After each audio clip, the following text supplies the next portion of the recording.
Les joutes verbales entre le président sénégalais Macky Sall et son homologue burkinabé, le capitaine Ibrahim Traoré, autour de l'aide au développement, dont le continent est entièrement dépendant, ont failli prendre les couleurs d'une foire d'empoigne, lors du sommet Russie-Afrique qui vient de se dérouler à Saint-Pétersbourg du 27 au 28 juillet.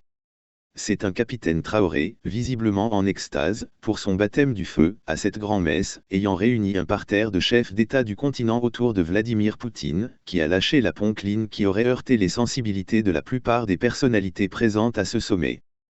Quand il dit ne pas comprendre que malgré les énormes ressources naturelles dont recèle l'Afrique, les dirigeants continuent de faire le tour pour mendier.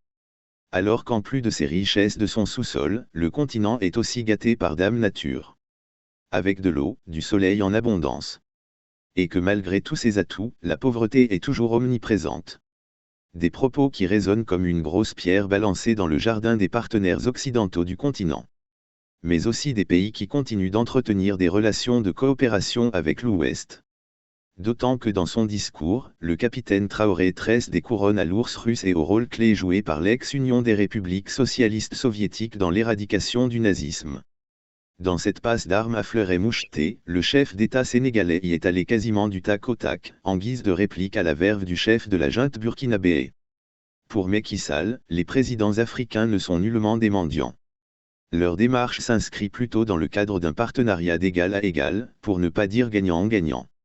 Il a saisi cette opportunité pour enfoncer le clou, en disant ne pas croire à l'aide en réalité. Cette posture rappelle celle du camp des économistes de Chicago, cornaqué par Milton Friedman, qui pensait que l'aide publique au développement était un excellent moyen de transférer l'argent des pauvres des pays riches aux riches des pays pauvres. Mais qui s'est insurgé contre les propos de son homologue selon lesquels les dirigeants africains en soient réduits à faire la manche à travers le monde, comme des âmes damnées, a tenu à souligner que le combat de l'Afrique est d'abord un combat pour la dignité. Après la libération du continent par les aînés, la génération actuelle doit se retrousser les manches pour combattre le terrorisme et contribuer au développement du continent. Telle fut la teneur de la réplique du président Sall à son jeune frère, Ibrahim Traoré.